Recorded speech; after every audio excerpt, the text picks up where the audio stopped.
More questions in this section, which is all about factoring and using factoring to what we're going to do now is it's equal to 0, so we're going to solve. So we use factoring to solve. That's a big thing here. So I'm just going to cut this in half because there's two problems here, A and a B. They're different types here. So right now you should know how to factor ax squared plus bx plus c. And it's already equal to 0, so that's good because we want to make all quadratics equal to 0, and then we can factor or do what we need to do with them. Okay, so we're going to factor this right here. So factors of 3, 1 and 3. Factors of negative 8, it could be 1 and negative 8, negative 1 and 8. We could write a bunch of things down here. So you could do that, 1 and negative 8 and vice versa. 2 and 4, or make one of them negative, doesn't matter, just keep writing them down. We're trying to figure out the right pair. The 1 and 3 is the only pair, so that's nice for us because when we do this, it's only going to be 1 and 3, 1x and 3x, right? That's the only thing we could have for that. Now if that was like a number like 8, we could have 1 and 8, 2 and 4, so we'd have to play around for a while probably to get our answer. But we don't, so that's nice. Next one, negative 8. So you could put positive 1 and negative 8 here, 2 and negative 4, or switch it to negative 2 and positive 4, right? Negative 2, positive 4, right? These two make negative 8. So we just have to find the right pair. So let's do this. So I think I know the right one. By doing it the first shot. Let's see. Yeah, this should work.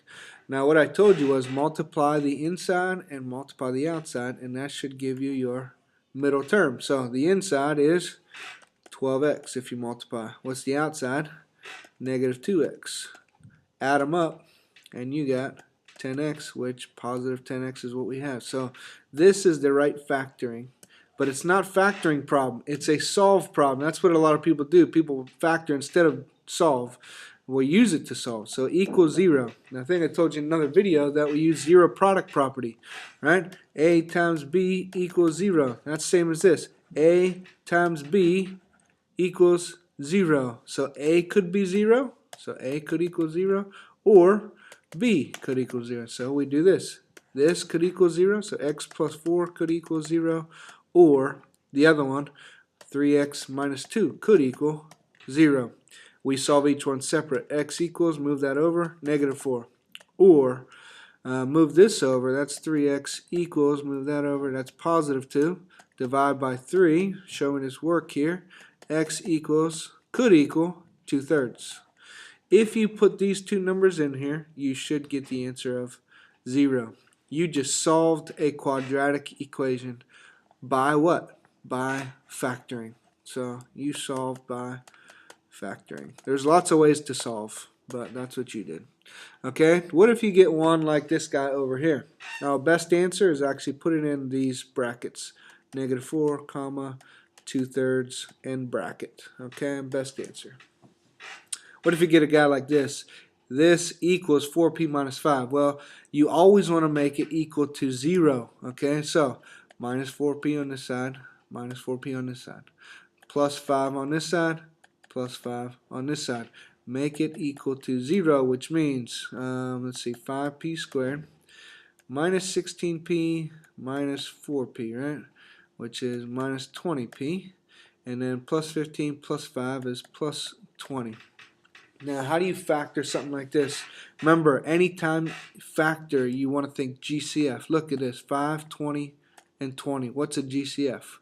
GCF is 5. So you could pull it out and say 5, and then p squared minus 5 times 4 is 20p, plus 5 times 4, there's 20. So multiply, you got that, right? You just factored this problem. But instead of factoring, look, it's equal to 0. What if I divided both sides then by 5? What would happen? 5 would cancel, 5 would cancel. You're left with this equals, what are you left with over here? It's still 0. So that's the thing. What you want to do is you want to pull out your GCF and then divide by it. And it's all you really have is p squared minus 4p plus 4 equals 0. We don't have to worry about this ugly looking guy. This seems simple, right? So what would this be? factors, there's no a here, a is 1 really, factors of c that add up to b, factors of 4 that add up to -4, well, I think those are -2 and -2. Those multiply to get 4, those add to get -4, right? So that works. So this should be p minus 2, right? Because that's p squared. And then p minus 2, based on our two factors, minus 2, minus 2. Put them in. Equals 0. Set each one of these equal to 0. P minus 2 equals 0. P minus 2 equals 0. It's the same thing. P equals, move that over, 2. P equals 2. P equals 2. Don't write it twice. It's just P equals 2. That's the only thing. Best answer, put it in brackets. 2 brackets. Okay, so this is how you solve a quadratic equation if you can, only if you can factor. Sometimes you can't factor. We'll have to look at that later. Okay, so factoring is nice.